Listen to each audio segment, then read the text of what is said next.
Welcome to Core Java in-depth tutorial. So in this session we are going to see the three F's, namely final, finally and finalize. So we are going to start with final keyword. So this is a keyword in Java, so that can be prefixed with any one of these three things. So namely, it may be a final variable, or it may be a final method, or it may be a final class.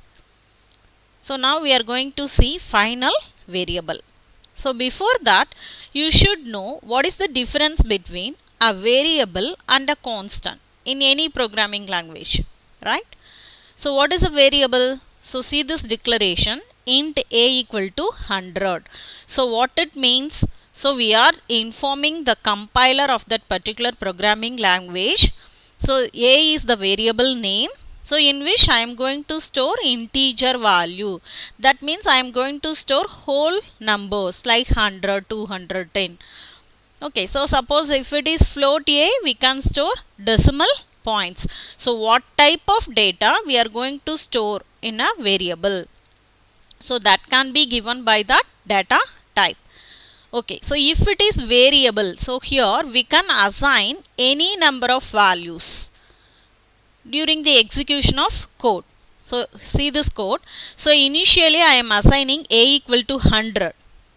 Then I am assigning a equal to 200. So now we are going to display the output of the value a. So now what will be the output? Yes, so the output is 200. So the reason is, whatever be the new value, so that value will override the already existing older value. So initially it is 100. Then I am assigning 200. So now the new value 200 overrides the already existing value 100. So that is the property of variable. So variable means value of variable will be changed during the execution of program. So that is varying values. A equal to 100, I can assign a equal to 200, a equal to 300. I can assign n number of values, but finally the last value will be displayed. So what about constant? So constant means opposite of variable. Variable means value can be changed, whereas constant means fixed. So we can't change the value of constant variable during the execution of program. So while execution we can't change. Suppose I am assigning some other value, compiler will show an error. So that is constant. So constant means fixed value. Okay, in programming languages like C and C++, how can you create a constant? Yes, by using enum and const keyword. Then what about Java? So here it is final variable. So with the help of final variable, we can define constants in Java. So see this example. So final is a keyword followed by the data type, and what is total here? Yes, the variable name. So for this I am assigning the value 100. Okay, so final int total equal to 100. So while execution I can't assign total equal to 200. It shows an error. So whenever I am prefixing this keyword final in front of any variable, that particular variable will become a constant. Okay, so note it down. So whenever we are writing final variables, by convention it should be written in capital letters. So suppose you are giving in small letters, no problem. So it works fine. But it is convention. We can't write all the final variables in capital letter. So that's it about final variable. So next is final method. So if it is a final method, it can't be overridden. So suppose we are creating a subclass. So in this subclass, we can't do any method overriding. So see this example, final int add. So here this add cannot be overridden in the subclass. suppose I want to restrict method overriding, then I can make that particular method as a final method. Okay, so the last is final class. So what is final class? So final class cannot be inherited. So see this example, final class test. So if it is final class, we can't do inheritance. So think this, final class versus abstract class. So both are enemies.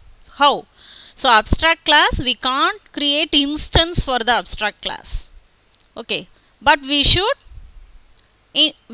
definitely inheritance. But if it is final class, we can't do inheritance. So that is the reason final class and abstract class are mutually exclusive. So next is finally. So this finally is used in exception handling. So we are going to see this exception handling in another video. So before that, you just know what is a finally block. So this finally block is executed only once, whether the exception is raised or not.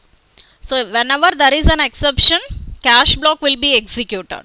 But in case of finally block, we no need to worry about the occurrence of the exception. Whether the exception is raised or not, this finally block will be executed definitely. How many times? Is only one time.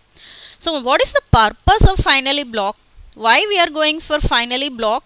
So we can do housekeeping operations like file closing and freeing the resources. So these things can be done inside a finally block. So the next is finalizer. So finalizer is nothing but destructor. So opposite of constructor is what? Destructor. So constructor is created or invoked while creation of object, whereas while deletion of object, this destructor will be invoked. So unlike C++, in Java we no need to bother about the destructor. So Java is automated, garbage collected language. So suppose I want to invoke the garbage collector. Yes, it is also possible with the help of System.gc. Okay, system is a class. Now we can invoke this System.gc. Okay, can you think what type of method this GC is? Yes, it is a static method. So whenever I am giving class name dot method name, so without creating object, I can invoke this method. Now this GC is a static method. Okay, so now we reached the end of session. So try to Google it and find the answer. So what is hard Java and what is oak? So how oak is related with Java?